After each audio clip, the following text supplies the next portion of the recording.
త్రియాన్స్ ఆడుతూ ఆడుతూ మధ్యలో రూమ్లోకి వచ్చాడండి. సో ఏం చేయడానికి వచ్చాడా అని నేను వెనకే వచ్చాను. ఇంకా వాళ్ళ డాడీని లేపడానికి ట్రై చేస్తున్నాడు. వాళ్ళ డాడీ మంచి స్లీప్లో ఉన్నారు, కానీ ఇంకా వదలడుగా త్రియాన్స్. వన్స్ స్టార్ట్ అయిందంటే ఇంకా లేపేదాకా వదలడు.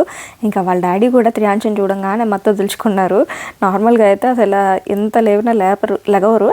అలాంటిది త్రియాన్స్ అడగంగానే ఇంకా కూర్చొని ఆ బుక్ చెప్పాలంట. సో మళ్ళీ మీదెక్కే కూర్చున్నాడు బుక్ చెప్పమని. బుక్ కూడా తీసుకొని వచ్చాడు. యాక్చువల్గా ఇవి 10 సెట్ అండి, నేను ఇంతకుముందు కూడా చెప్పాను. సో ఈ బుక్స్ అంటే త్రియాన్స్కి చాలా చాలా ఇష్టం అనమాట. ఎన్నిసార్లు చెప్పినా చెప్పించుకుంటాడు, అంత ఇష్టమా. ఇంకా ఏమైనా ఏడుస్తున్నా ఏమైనా చేసినా ఈ బుక్ ఒకసారి చూపించి చెప్తూ ఉంటే ఇంకా ఆపేసి వెంటనే వచ్చేస్తాడనమాట దగ్గరికి. ఇంకా అంత ఇష్టము. ఇంకా ఎందుకో మరి ఆ బుక్స్ ఈ మధ్య సరిగ్గా కనిపించట్లేదు. ఇప్పుడు ఇంకా దొరికిందనమాట, ఇంకా తీసుకొచ్చాడు వాళ్ళ నాన్నకి. ఇంకా వాళ్ళ డాడీ చెప్తుంటే ఫుల్ హ్యాపీ అయిపోయాడండి త్రియాన్స్ అయితే. అసలు ఎంత హ్యాపీ అంటే అంత హ్యాపీ అయిపోయాడు. ఇంకా ఫైనల్లీ వాళ్ళ డాడీని అయితే లేపేశాడు.